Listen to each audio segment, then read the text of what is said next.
오늘 우리에게 주시는 생명의 말씀을 보도록 하겠습니다. 신약성경 요한복음 11장 25절로 26절 말씀 다 함께 한 목소리로 읽어보겠습니다. 예수께서 이르시되 나는 부활이요 생명이니 나를 믿는 자는 죽어도 살겠고 무릇 살아서 나를 믿는 자는 영원히 죽지 아니하리니 이것을 내가 믿느냐.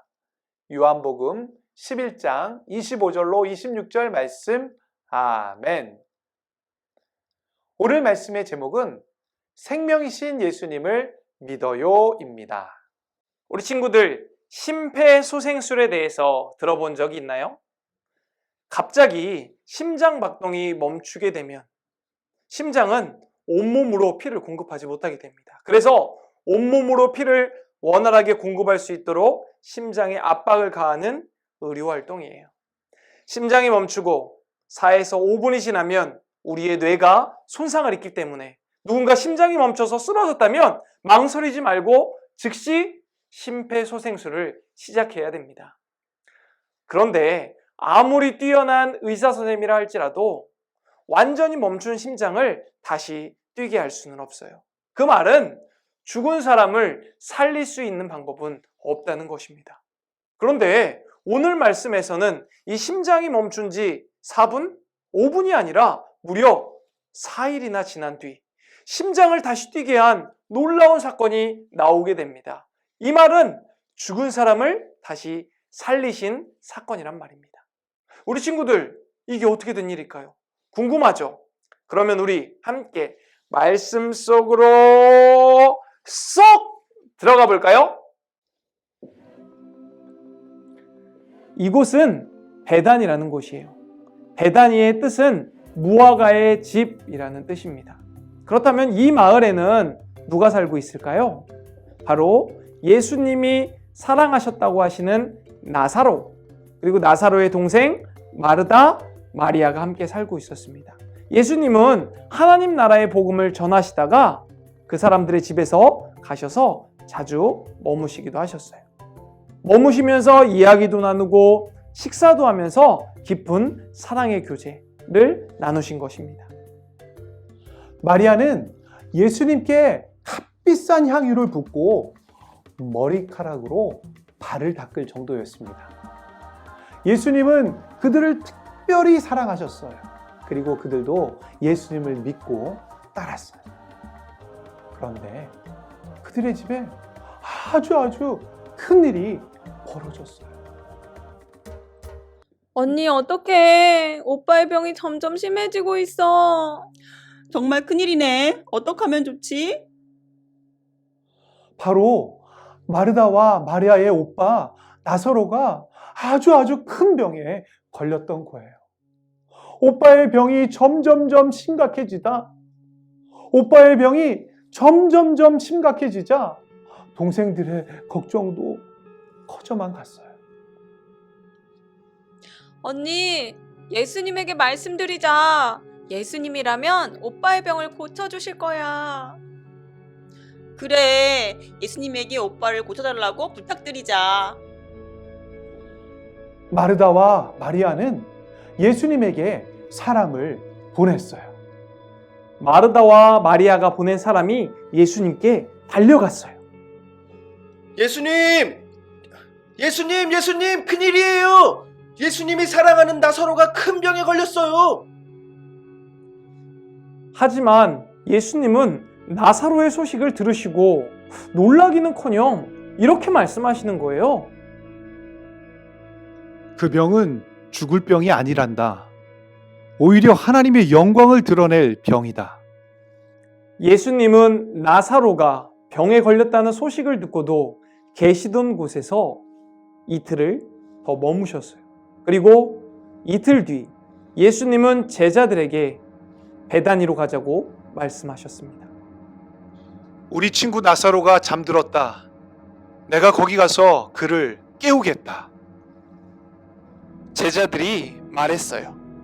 네, 예수님. 나사로가 잠들었다면 일어날 것입니다.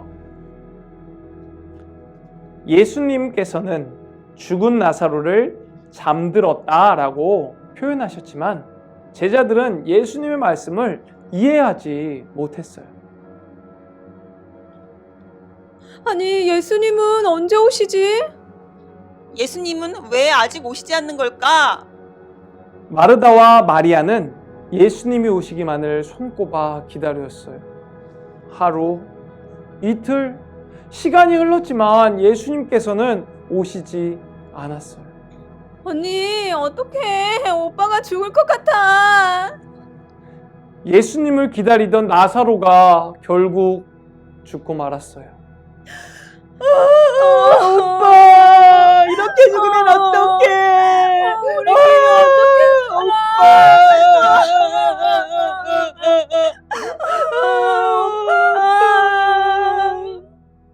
마르다와 마리아는 슬퍼하며 나사로를 돌무덤에 묻어주었어요.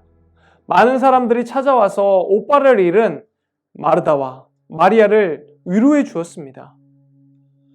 나사로가 죽은 지 4일째 되는 날이었어요. 예수님이 오시고 계세요.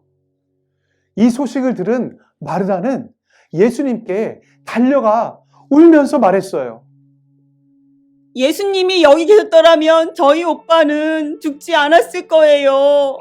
그러나 지금이라도 예수님이 무엇이든지 하나님께 구하면 하나님께서 들어주실 거예요. 예수님이 말씀하셨어요. 마르다야, 나사로는 다시 살아날 거란다. 마르다가 대답했어요. 예수님, 마지막 구할 때는 오빠가 살아날 것을 믿어요. 예수님이 다시 말씀하셨어요. 나는 부활이고 생명이다. 나를 믿는 사람은 죽어도 살겠고 살아서 나를 믿는 자는 영원히 죽지 않을 것이다. 이것을 내가 믿느냐? 마르다가 대답했어요. 네, 예수님, 그 말씀을 믿어요. 예수님은 그리스도이시며 하나님의 아들이신 것을 믿어요. 집으로 돌아간 마르다가 마리아에게 말했어요. 예수님이 오셨는데 너를 찾으셔. 마리아는 이 말을 듣자마자 예수님에게 달려갔어요. 또 마리아가 밖으로 급히 나가는 것을 보고 마리아를 위로하던 사람들도 서둘러서 따라갔어요. 마리아가 예수님을 만나서 말했어요. 예수님이 여기 계셨으면 우리 오빠는 죽지 않았을 거예요. 함께 갔던 사람들도 슬퍼하며 울었어요. 예수님도 이 모습을 보시고 마음이 너무 아파서 눈물을 흘리셨어요. 이를 본 사람들이 말했어요. 보세요. 저분이 나사로를 얼마나 사랑하셨는지. 어떤 사람들은 수군거렸어요. 예수님은 앞을 보지 못하는 사람도 보게 하시는 분이잖아. 근데 왜 나사로를 죽게 내버려뒀을까? 응? 그러게, 예수님이 조금만 더 서둘러 오셨으면 나사로가 죽지 않았을 텐데. 예수님은 나사로가 있는 무덤으로 가셨어요. 무덤의 입구는 돌로 막혀 있었어요. 예수님은 사람들에게 말씀하셨답니다. 어서 돌을 옮겨라. 그러자 마르다가 대답했어요.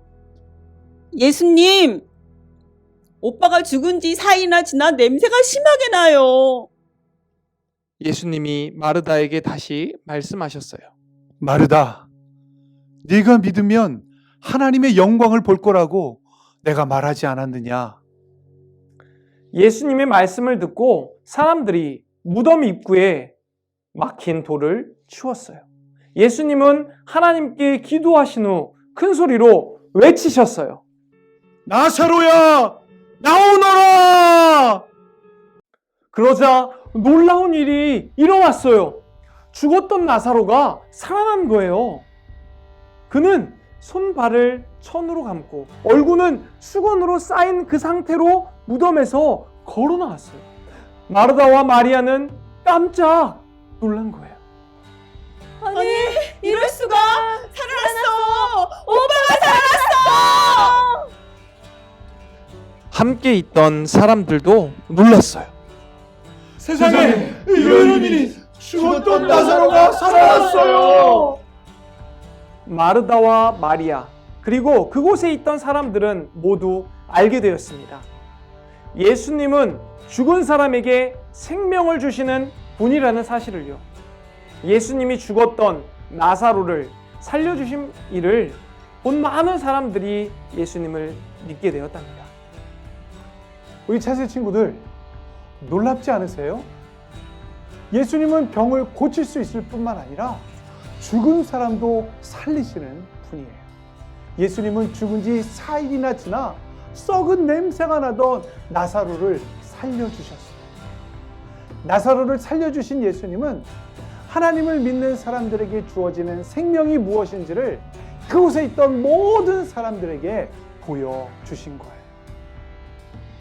예수님께서 다시 오시는 날에는 그 예수님을 믿는 모든 사람이 나사로처럼 살아나서 하나님 나라에서 영원토록 살게 돼요. 오늘 말씀을 기억하면서 목사님을 한번 따라서 말해볼까요? 준비되셨죠? 예수님은 부활이고 생명이세요. 예수님을 믿으면 영원히 살 수 있어요. 다 함께 말씀을 생각하며 기도하겠습니다.